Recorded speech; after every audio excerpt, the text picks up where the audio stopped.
Alors de retour, nous sommes en compagnie de notre frère Samuel dont il vous a présenté tout à l'heure. Mon frère Samuel, bonjour. Bonjour, monsieur Dikoumé. Alors j'ai envie de te demander Samuel, est-ce que tu as prié ce matin? Pour moi, c'est une routine en fait. Mais pas une routine comme question d'habitude, mais question en fait que c'est déjà inné en moi. Me lever le matin et prier, c'est mon quotidien chaque jour. Alors, se lever le matin et prier, c'est son quotidien chaque jour. Je suis tenté à te demander Samuel, les gens parlent de la prière. Non, j'ai prié Dieu, j'ai prié. Qu'est-ce que tu penses de la prière? Qu'est-ce que la prière exactement? La prière, c'est parler avec son Père, qui est Dieu.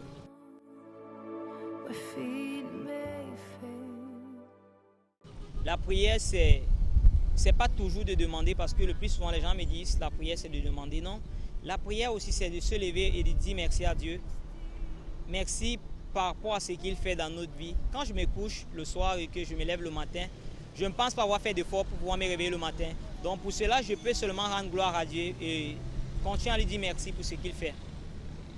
Alors, si on va sur la base de tes propos, on pourrait croire que tout le monde prie Dieu. Est-ce que c'est toute prière qui monte vers le Seigneur qu'il écoute?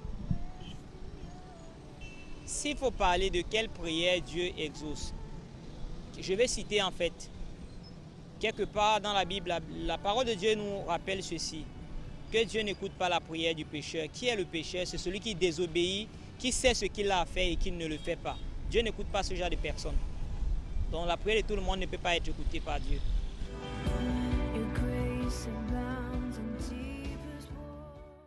La prière de tout le monde n'est pas écoutée par Dieu. Effectivement, c'est ce que nous renseigne la Bible.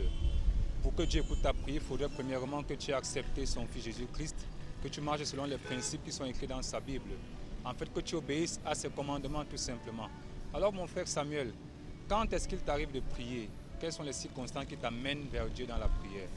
Je parle à Dieu à toute heure et en tout temps et en tout lieu, parce qu'il n'y a pas d'endroit précis ou alors de situation précise pour pouvoir parler à mon Père, qui est mon Créateur en plus, mon Seigneur et mon Sauveur. Donc en tout temps et en tout lieu, je le fais.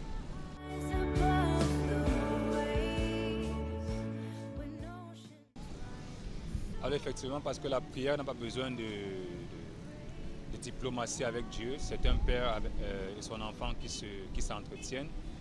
Alors, l'atmosphère dans la nation actuellement, est-ce que tu penses que la prière est à même de pouvoir la rendre moins dense ou alors de pouvoir l'éclaircir complètement?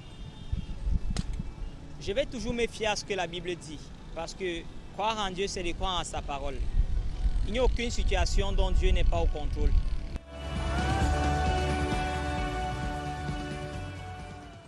Si ce que nous vivons présentement dans notre pays, c'est vrai, c'est difficile et le plus souvent on refuse d'en parler. Mais la meilleure personne à qui nous pouvons présenter la situation de notre pays, c'est Dieu. Il est le créateur de l'homme. Il connaît mieux l'homme que ce que nous pouvons penser de l'homme. Dans la situation de mon pays, tout simplement, je le présente à Dieu. Chaque jour, que ce soit nuit et jour, comme je disais, il n'y a pas un temps pour parler à Dieu. C'est tout le temps que je le fais avec Dieu et je le présente la situation de mon pays. Qu'est-ce que je suis appelé à faire par rapport au temps que nous vivons dans notre pays? Quelle est la volonté de Dieu? Comment nous devions nous comporter au quotidien envers nos autorités? Parce qu'aujourd'hui, la pierre, c'est tout le monde lance une pierre sur les autorités. Par contre, le com, c'est que ce qui arrive ne dépend pas seulement de ces hommes-là, mais aussi de l'ennemi. Donc, ce que je pense qu'il faut faire, c'est de demander à Dieu quelle est sa volonté par rapport à notre pays et en ce temps que nous vivons dans notre pays. Demandez à Dieu quelle est sa volonté par rapport à notre pays et ce que nous vivons. Alors nous allons chuter Samuel. Nous remarquons qu'il est plus facile pour un jeune de s'asseoir devant la télévision, de voir un match de 1h30. Il est facile pour une jeune fille de s'asseoir devant Novelas, Nina TV et de regarder les feuilletons qui ne lui garantissent aucun avenir, aucune prospérité ou bien aucune protection. Qu'est-ce qu'on peut faire? Qu'est-ce qu'il faut dire à la jeunesse pour qu'elle se sente concernée par la prière? C'est vrai qu'au quotidien, je rencontre des jeunes comme moi pour les parler, de prendre conscience en fait de l'état dans lequel, du temps dont nous traversons aujourd'hui. Les temps sont difficiles, c'est vrai, mais il y a encore des jeunes qui ne sont pas conscients de ce que nous vivons aujourd'hui. Regarder la télé, c'est pas mauvais, regarder un match de football, c'est pas mauvais, regarder Novelas, c'est pas mauvais. Mais maintenant, qu'est-ce qu'on fait quand on a regardé Novelas après? Est-ce qu'on vit ou alors on pratique ce que nous avons vu en Novelas? Après avoir fini de regarder Novelas, qu'est-ce que tu fais de ta vie? And my faith will be made stronger in the presence of my Savior. Est-ce que tu pas dormi? Ou alors tu regardes seulement la télé à longueur de la journée?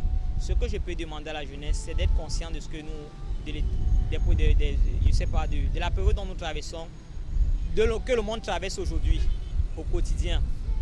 Et si on est conscient de cela, je pense que de passer le temps devant l'écran, on passera plus de temps avec notre Seigneur et d'essayer de faire quelque chose qui est bien pour le bien de la nation et peut-être pour nos frères et sœurs et nos parents. D'accord. Vous savez qu'il y a plusieurs armes qui sont fabriquées par les scientifiques dans le monde entier actuellement. Et la prière également est pour nous, les enfants de Dieu, une arme très efficace par laquelle le Seigneur agit directement sur nos vies, sur la vie de la nation, sur la vie du monde entier. Alors nous vous encourageons à passer du temps dans la prière, parce que prier à Dieu, c'est amener sa volonté sur la terre et attirer son règne parmi les hommes. Que le Seigneur vous bénisse et bonne fin de semaine. Un dernier mot pour nos fidèles auditeurs, bien-aimés Samuel. Ce que je peux dire à ceux qui nous regardent, merci déjà parce que ils nous regardent en fait et qui regardent l'émission, pas nous en fait, mais qui regardent l'émission. C'est ce que je voulais par là dire. Que Dieu les bénisse et qu'ils s'attachent plus à Dieu parce que c'est le seul ami qui n'abandonne pas et qui est toujours là quand nous avons besoin de lui. Merci, que Dieu vous bénisse. Shalom. D'accord, vous savez que nous avons un rendez-vous, vous et moi, c'est-à-dire que je suis là pour vous écouter, vos questions sont attendues et on va échanger après. Que le Seigneur vous bénisse et bonne journée. Surtout, priez davantage que le règne du Seigneur descende sur notre nation. Amen, shalom.